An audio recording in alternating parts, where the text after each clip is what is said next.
자, 그러면 국민의힘 내부에서 이제 싸울 무선은 누가 될 것이냐. 우선은 당대표 얘기부터 해보시죠.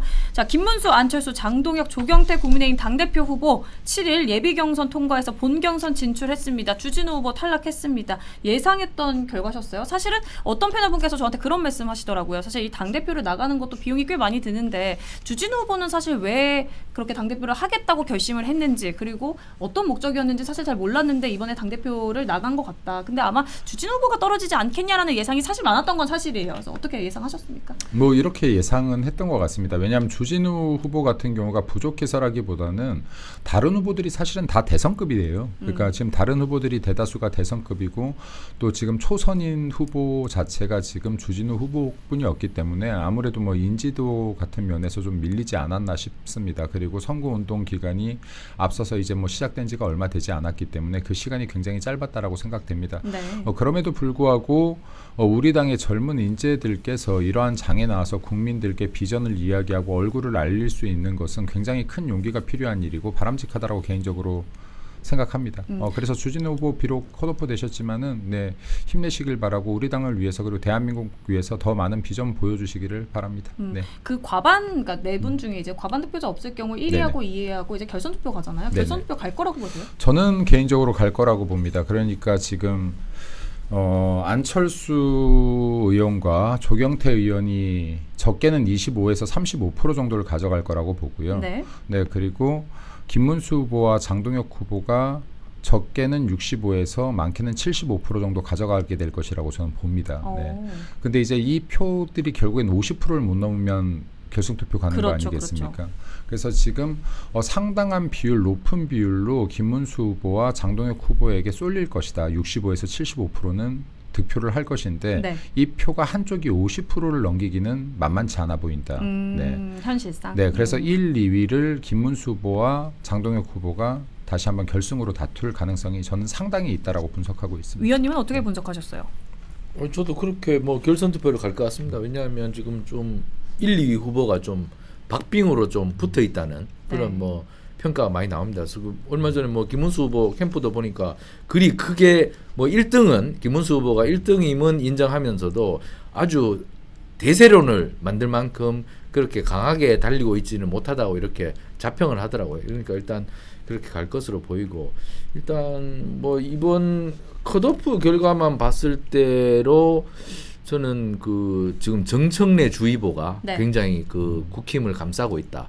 정청래 무서운 사람이다. 지금 우리 이러다가 난리 난다. 뉴스 뭐 제목도 뭐 더 센 사람 왔다 뭐 이렇게 헤드라인도 뭐 나오고 그러니까 그러더라고요. 이게 정청래 주의보가 그 정청래 태풍이 지금 밀어붙이면서 지금 국민의힘 내부에서 내부 총질을 하던 사람들이 지금 갈 곳을 지금 잃어버린 것 같습니다. 그래서 지금 강한 야당, 뭉치는 야당, 그리고 나가서 싸우고 이기는 야당 이쪽으로 가는 그런 조류가 갑자기 강해지면서 지금 뭐 조금 민망한 말씀입니다만 안철수 후보나 조경태 후보 같은 그 윤 대통령과 완전히 절연해서 새롭게 태어나자고 하는 그런 좀 이상주의적인 말씀을 하시는 분들에게는 표가 좀 적게 가는 것 같습니다. 강성과 혁신으로 나누면 될까요? 아니 그러니까 뭐 현실을 보는 거죠. 현실은 우리가 지금 굉장히 어렵다. 그러니까 지금 어려우니까 불어오는 바람부터 먼저 막아야 된다. 지금 바람부터 막아야지 지금 내부에서 뭘 앞으로 뭘 어떻게 하든지 밥을 지어 먹든지 뭐 떡을 지어 먹든지 할 것이지. 지금 밖에서 바람이 부는데 지금 바람 막을 생각을 안 하고 안에 앉아서 지금 오늘 저녁은 떡 먹을까 내일 아침에 밥 먹을까 이 생각을 하면 지금 아궁이에 불이 붙을 그거 없잖아요. 지금 밖에 바람부터 막아야 된다. 이런 그 내부 기류가 강하게 형성되면서 지금 그 김문수 후보나 그리고 장동혁 후보에게 표쏠림이 강화되는 것 같고, 그리고 최고위원 후보들도 지금 우리 김민수 돌풍이 일어나고 있는 것처럼 감사합니다. 지금 강한 최고위원 후보들 그리고 대표를 뒷받침할 수 있는 강한 최고위원 후보들이 나와서 정말 외풍 이번에 한번 제대로 막아서 우리가 내년 지방선거 승리를 통해서 보수 재건을 확실히 해서 정권 빠른 시일 내에 한번 되찾아보자. 그러한 결기로 그런 국민의힘이 뭉치는 것 같아서 좀 바람직한 현상이라고 봅니다. 분열되면 결국에는 정당은 생명을 유지하기 어렵습니다. 똘똘 뭉친 정당이 결국에는 국민들에게 사랑을 받는 것이 민주당 한번 보십시오. 이게 노무현 대통령이 그 임기를 마치고 정동영 후보가 이명박 대통령에게 사상 최대의 표차로 졌을 때 패족이라고 했지 않습니까? 네. 친노는 패족이다. 이렇게 선언했으면서도 10년 절치부심해서 결국에는 정권 되찾았습니다. 그것은 결국에는 똘똘 뭉친 야당이 되어서 정권을 되찾아 왔거든요. 그러니까 지금 국민의힘도 똘똘 뭉치면 정권도 되찾고 선거에서 이기는 정당이 될 수 있다. 그렇기 때문에 이번 전당대회가 그런 전환점이 될 것 같습니다. 이번 전당대회를 보면 정말 이제 싸우지 말고 강한 야당으로 한번 거듭내 보자는 그러한 그 기류를 흐르는 것 같고, 이번 컷오프에서도 그것이 정면으로 드러난 것 같아서 저는 아마 국민의힘이 빠른 시일 내에 기절 상태에서 아마 그 정신을 좀 차리는 것이 아닌가 이렇게 생각을 해요. 김문수 후보는 대선 당시 후보 때보다 오히려 당대표 후보 준비하면서 더 워딩이 조금 더 세졌던데요. 결의도 조금 더 세게 다지는 것 같고요. 저는 이렇게 생각합니다. 그러니까 정치라는 것이 결국 정당이라는 것이 대의잖아요. 대의 그렇죠. 정치. 국민의 뜻 그리고 우리 지지자 뜻을 대신해서 말하는 겁니다. 근데 우리 당은 지금 계속해서 당원들의 목소리를 외면하고 있어요. 당원들의 눈물과 절규를 외면하고 있습니다. 이건 정확하게 말하면 우리를 지지했던 지지자들의 뜻을 대의해주지 않고 있는 거예요. 민주당을 지지하는 사람들의 뜻을 대의하려고 하는 세력들이 있습니다. 그렇기 때문에 이게 우리가 지금 지지율이 왜 이렇게까지 바닥이 나는지를 봐야 되는 것인데, 지금 우리 당원들은 맞서 싸워달라고 하는 겁니다. 그냥 싸워달라고 하는 게 아닙니다. 자유 대한민국을 지키기 위해서 맞서 싸워달라고 하는 겁니다. 법치주의를 지키기 위해서 싸워달라고 하는 겁니다.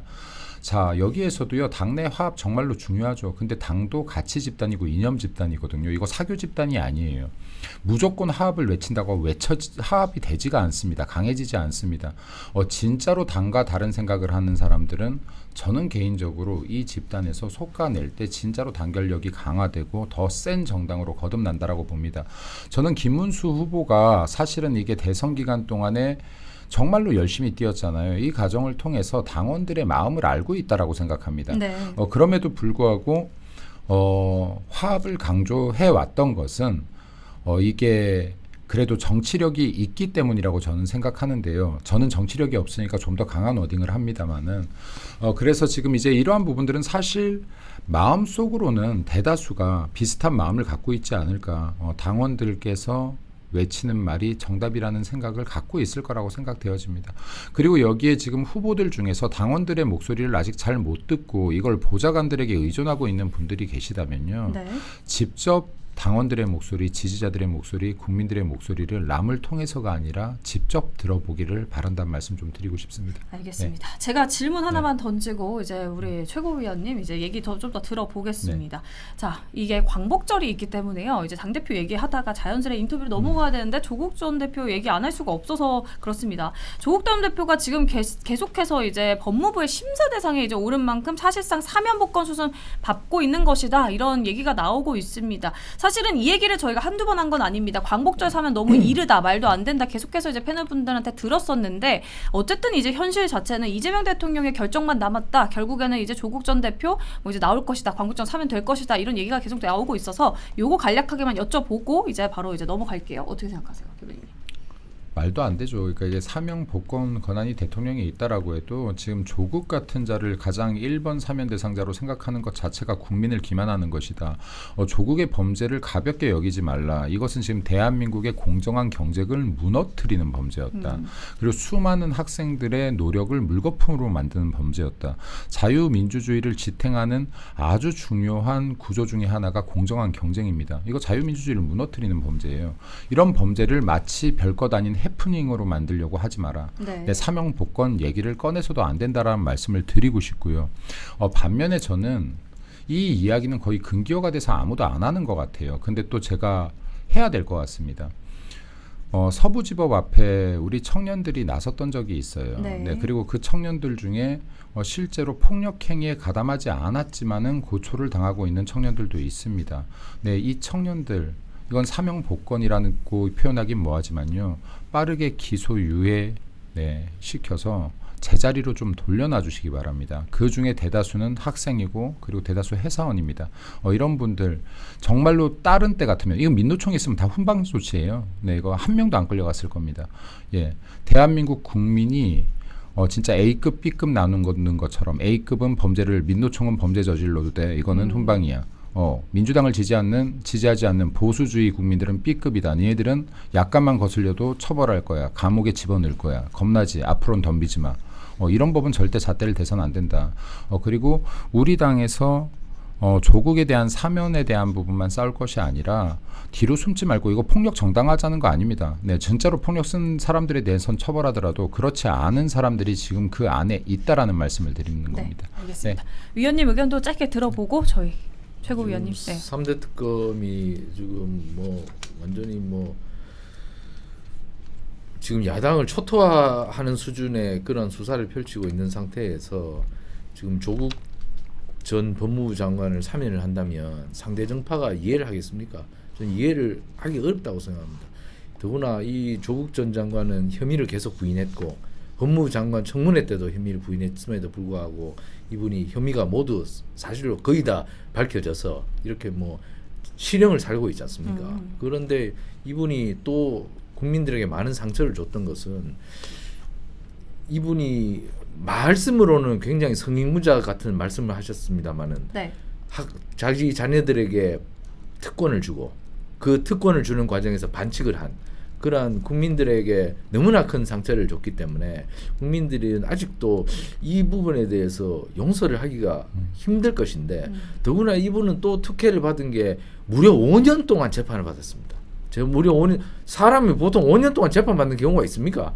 빨리빨리 재판해가지고 막 집어넣죠 사실. 그런 상황에서 5년 동안 재판받고 불구속 재판받았습니다. 또 그 상황에서 이게 그리고 2년 지금 실형을 살아야 되는데 뭐 몇 달 살지도 않았습니다 사실. 그런 상황에서 이분을 풀어준다면 국민들의 법감정이 어떡하겠느냐. 더구나 이 3대 특검이 지금 윤석열 대통령하고 김건희 여사를 지금 뭐 몽둥이로 혼내려고 지금 그런 막 으르렁거리고 있는데 그런 상황에서 이렇게 풀어주면 국민들께서 납득하기가 어려울 것이고. 근데 사실은 국민 여론이 이제 들끓은 분노에 비해서는 정말 형을 얼마 안 살긴 했어요. 그런데 그러니까요. 광복절 사면이 더구나 나오니까 이분이 그 수사 과정에서도 불구속 수사를 받았고 재판도 너무 오래 했지 않습니까? 그 부분에 대해서 국민들의 법감정을 건드린 부분이 있습니다. 저는 사실 이 두 부부가 이렇게 실형까지 살고 저는 인간적으로 안타까운 마음은 있습니다. 하지만 국민을 생각해야 되는 것이죠. 그리고 이재명 대통령께서도 이 사면을 만약에 하신다면 정치적으로 굉장히 불리해질 수 있습니다.